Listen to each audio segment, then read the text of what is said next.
चिरां जिल्ला बड' महरगिरि आफादनि 4थि बोसोरारि जथुमाखौ लोब्बा लाखिनानै मोसानाय आरो मेथाइ रोजाबनाय बादायलायनाय हाबाफारिया सेथि बादायनाया दिनै 19 नभेम्बर 2021 आव बेंटल जुनियर फरायसालिमायाव जागायबाय।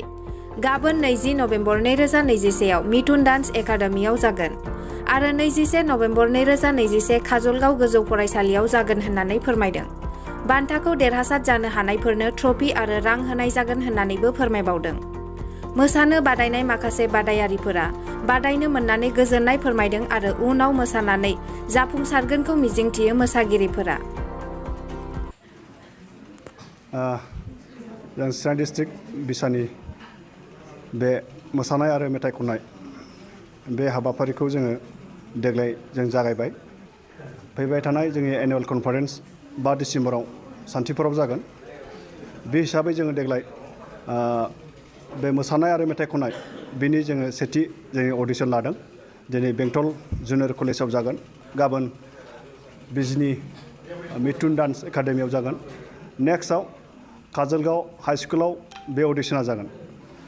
जोंनि बे मोसानाय आरो मेथाइ खननाय बादायलायहोनायनि गुबै थांखियानो जाबाय जोंनि उन जोलैफोरखौ मोनसे गेबें गोथों लामाजों आवगायलांनो हाथों, मोनसे रोंखोमानानै थानाय टेलेन्टआ मोगथां महराव मोनथों, नैबेखौ जों साननानै जोंनि चिरां डिस्ट्रिक्ट बिसाया नोजोर होनानै बे हाबाफारिखौ लानाय जादों। दिनैनि बे बादायलायनायाव सर्ट टाइम जादों जोंहाबो, माखासे बेनि थाखाय एसे खमा जागोन। नेक्स्टआव जों नेक्स्ट इयारनिफ्राय जों एकदम मोजांसिन जों खालामनो सानदों, मानो होनब्ला गोजाननिफ्राय जों टारगेटखौ खालामबोनो हायाखै। बे हिसाबै सर्ट टाइमनि गेजेरावनो जों बे डेटखौ लानाय जादों। बे हिसाबै एसे खमा जाखागोन, थेवब्लाबो जेरैबायदि जों एडभार्टाइज होदों बेबो सर्ट टाइमाव जादों। बे हिसाबै दिनै इसिबां सफैयाखैब्लाबो जाखिनि सफैदों जों बेखिनिजोंनो मावफुंलांनो थाखाय खावलायबाय। आरो मथा-मथि दङ 10-20 जननि गोजौआव दं होननानै आं आसा खालामबाय आरो फैबाय थागोन। दा टटेल मोसानायाव 15 जन, ओमफ्राय डान्सआव 15 जन बेबायदि सफैनानै दं होननानै खोनादों आरो फैबाय थागासिनो दङ। बे हिसाबै दिनै जों मावफुंनो थाखाय आवगायबाय। गिबियावनो नोंथांमोननि चेनेलखौबो आंनि गोसो गोरबोनिफ्राय आं साबायखर बावबाय। दिनैनि थांखिया जाहैबाय चिरां जिल्ला बड' सिनेमा आर्टिस्ट एस'सिएसन जानानै बोसोरै जों बेबायदिनो मोनसे कनफारेन्स एबा मेहेरगोनां हाबाफारिखौ जों लाबाय थायो। बेजोंनो लोगोसेयै जोङो बोसोरफ्रोमबो जोंहा मोनसे आयदा दङ। बे आयदायानो जाहैबाय डान्स कम्पिटिसन, सिंगिं कम्पिटिसन। बेनि थाखाय जों दिनै बेवहाय फार्स्ट टाइम अडिशनखौ जों लानाय जादों।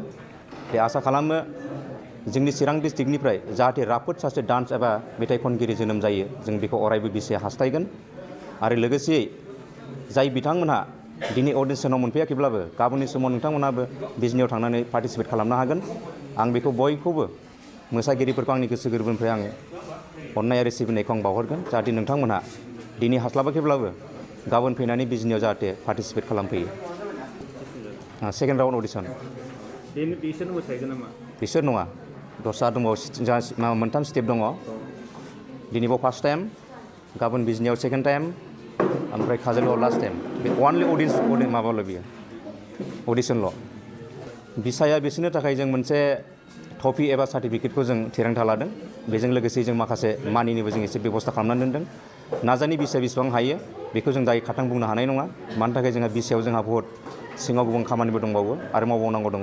बेजोंनो लोगोसे जोंहा माखासे जोंनि जिखिनि मावबोबाय थानाय, सिगांनिफ्राय जों जिखिनि मावबोदों बर' हारिनि जानानै बा बिसानि जानानै, जोंहा माखासे सिनारि खालामनो थाखाय जों मोनसे मेगाजिन जों साफायदों। बे मेगाजिनावबो जोंहा गोबां खरसा दङ। बिनि थाखाय जों दायो प्राइज मानिखौ जों एसेबां फावसारखौ जों होनो हाथ'वाखै। निस्सय नोंथांमोना बे साननै सानथामनि गेजेरावनो बे प्राइज मानिनि फावसारखौबो नोंथांमोननिफ्रायनो जों नोंथांमोननि नेक्स्टजोंनो जोङो फावसारखौ होगोन। बे हाबाफारियाव माबायदि बाहागो लानो लुबैयो? एक्सुवेलि मोसानाय आरो मेथाइ खननायाव बाहागो लानायखौ आं बयखौबो हास्थायदों।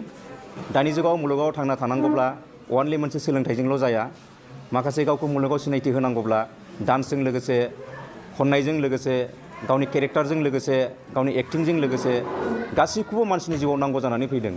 दानि मडार्न जुगाव बा टेकनिकेल जुगाव थिग बेबायदिनो आं लुगैदों दानि दे जिखिनि फंबाय बिनानावफोर दे गोसो गुदुं एबा मोसानो लुगैदों बा कालसाराव जुदि ओंखारनो लुगैदोंब्ला जाहाथे बिथांमोना जोंनि जेब्लायबो बोसोरे चिरां डिस्ट्रिक्ट जानानै जोंदि मोनसे बेबायदि हाबाफारि लायो जाहाथे बिथांमोना बेयाव बाहागो लानाया आंनि थाखाय मोजां मानो थाखाय होननानै बुङोब्ला फिउचार लाइफआव अनलि बे जुगाव सोलोंथाइनिल' नङा दावहाया मानसि जानानै गासिबो सोरजिदों गासिबो रोंगौथिखौ नांगौ जायो बे हिसाबैनो गासिबो फंबाय बिनानावमोनखौ फैगोन बयबो रोंगौथि जानानै फै बयबो गावखौ मुलुगाव दिन्थिनो नाजा गावनि टेलेन्टखौ दिन्थिनो हाब्लासो बे मुलुगाव गावखौ सासे सिनायथि गथ' होननानै दिन्थिनो हागोन फाइनालखौ बबे टाइमाव लागोन फाइनाला जोंहा मथा मथि जोंनि जिखिनि लास्ट 5 डिसेम्बर जायखौ जों बुंदों सान्तिपुर एलपि स्कुलनि गुवार फोथाराव जों बेवहाय गेवलाङै जोङो फाइनालखौ जों लागोन आरो बिनि जाजआबो जोंना आरो गुबुन हादरनि जागोन